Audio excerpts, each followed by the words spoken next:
What is existence? Well, Ayn Rand had a lot of synonyms. You know, she says reality exists, existence exists. Those are very poetic words. Love it. You know, word wizardry. You can use it maybe in a song. We can't use that nonsense objectively in a discussion, in a debate. Okay, she included the observer, making it completely existence based on what the observer sensed. Very subjective. Knowledge, consciousness, perception, see, touch, and the use of the senses. She said something exists which one perceives. No, absolutely not. Something exists which we define, which meets the definition of exist. That's what exists, not what we perceive. And she says sensation tells man that it exists, an entity exists. No, sensation has nothing to do with it. It's the other way around. Once you kill the sensations, all living entities in the universe, what remains behind is what exists. Okay, that's the way you should look at it. Not discover what exists through sensations. And I gave the example of a magnet around a magnetic field. A magnetic field around a magnet. You know, here I have a magnet. Right? I always show that. Okay, that's a magnet. It's got a little. You can see it there. You know, magnet. Okay. Okay. Now your senses tell you that something is there. Okay. Now you only have one. Can you tell me, without doing any experiment, anything, can you tell me if, with your senses, if a magnetic field exists in that magnet, or is it just a piece of metal? How can you tell the difference unless you put it to the test? But you cannot tell me that the magnetic field exists through the senses just by looking at a piece of metal. That's the point, okay? And so, no, the senses are useless to determine, especially Mother Nature's invisible mechanisms. And that's what Ayn Rand never figured out, okay? That's simply a fact. So where does Ayn Rand's philosophy lead you? Well, I'll show you where it leads you. It leads you to hell, okay? Yeah, well, I want to put it over here. Let's see.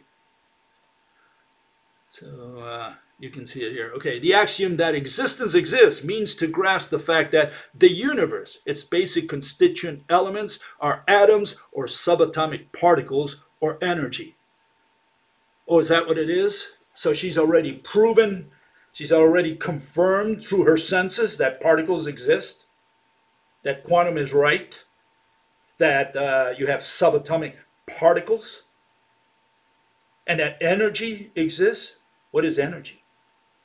Is it a physical object?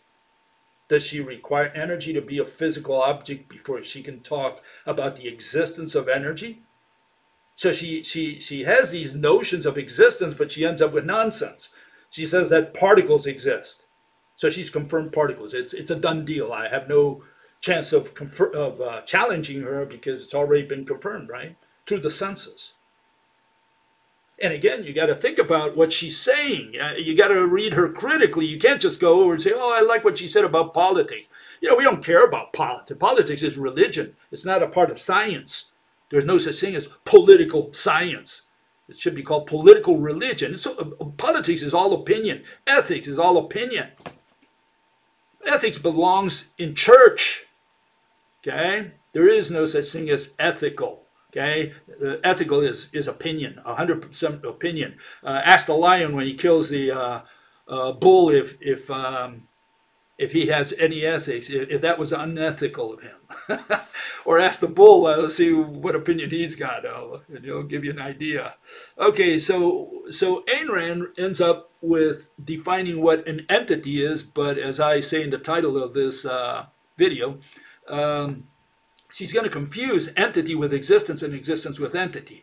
Like all the other philosophers, so-called philosophers, such as Hume and Kant specifically, who dealt with the same issue, she ends up with the same conclusion, that there's no difference between entity and existence. She thinks that the word physical means existence, and it doesn't. That's ordinary speech. That's, you know, the vulgar language. In science, you can't do that. You got to distinguish between entity and existence. And here's her version. Okay, let's go with her version first, and I'll put mine next to that.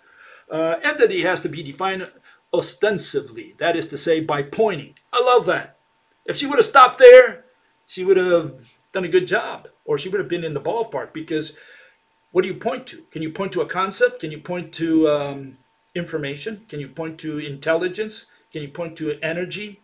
No, you can't. You're going to point to some kind of shape, something that has a perimeter, a surface, or something, right?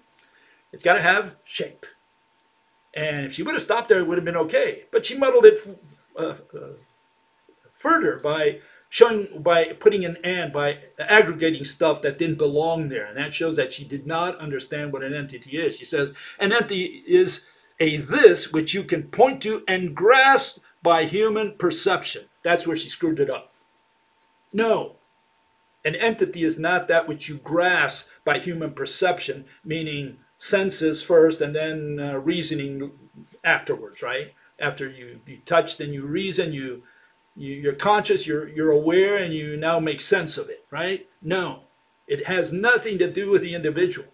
An entity is that which you can point to because the entity has shape, not because you can point to it, not because you do something to it. Okay, so that's where she screwed up. She tried to cover every base, and that means she did not understand what an entity is. Okay, let's be fair here.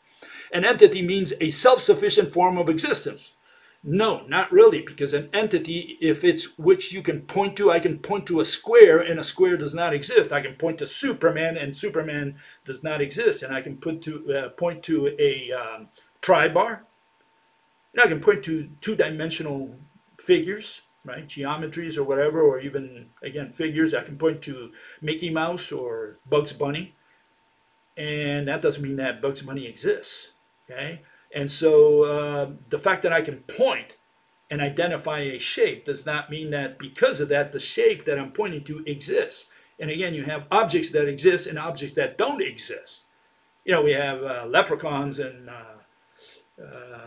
God, spirits, angels. You know, we have a whole host of imaginary, what are known as imaginary objects that you can't point to. I can draw them, and I can even point to the drawing, but what I'm pointing to, the object that exists, is the paper and the ink, not the figure that, you know, I made with it. Okay, so she didn't realize that difference. Okay, and she said solid things which we can directly perceive. Again, she's equating, and that's why she gets into trouble with existence. She's equating entity with not only that which has shape, but that which is three-dimensional and which exists.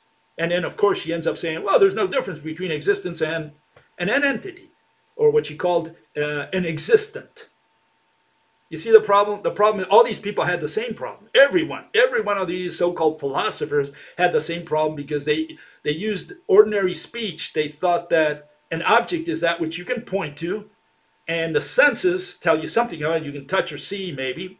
And because of that, they said, oh, yeah, it's got to be something three-dimensional, something you can touch.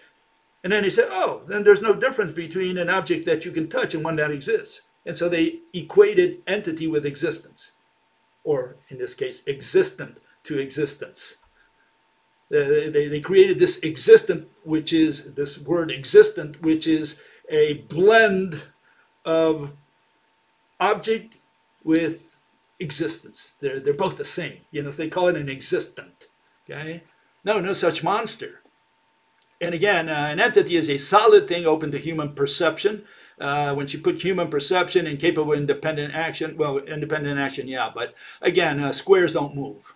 Okay, typically they don't move. If they do, you had too many beers to drink. Okay, but here she screwed it up completely, and you see how she had no notion whatsoever, no knowledge, no understanding of what an entity is. An entity is a thing. No kidding. Synonym.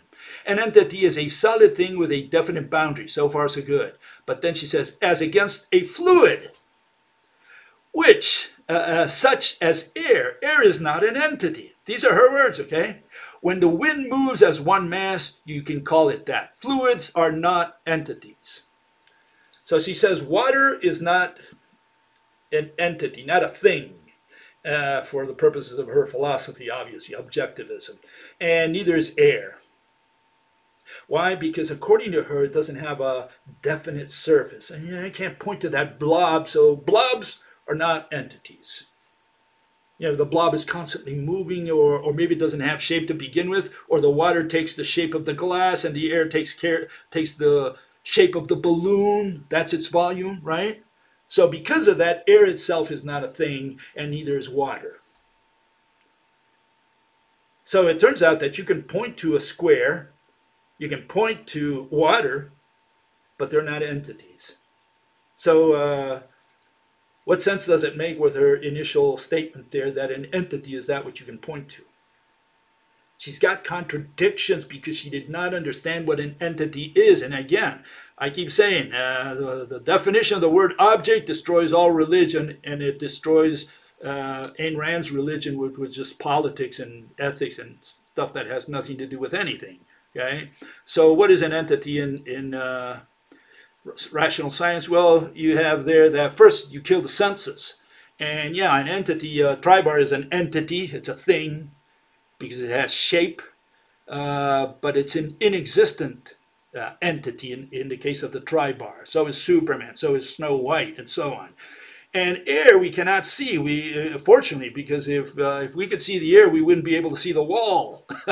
So thank God that Mother Nature, made air invisible, because otherwise we'd be in a lot of trouble. Yeah, air is a physical object. I know that sounds terrible in your ears, and that only sounds terrible because you're used to thinking of things as that which you can touch or see. But air is a thing, and so is water. They're made out of atoms, so they had better be objects. Okay, anything made out of atoms for sure belongs in the list of objects. And so not every object can be seen, and not every object can be touched.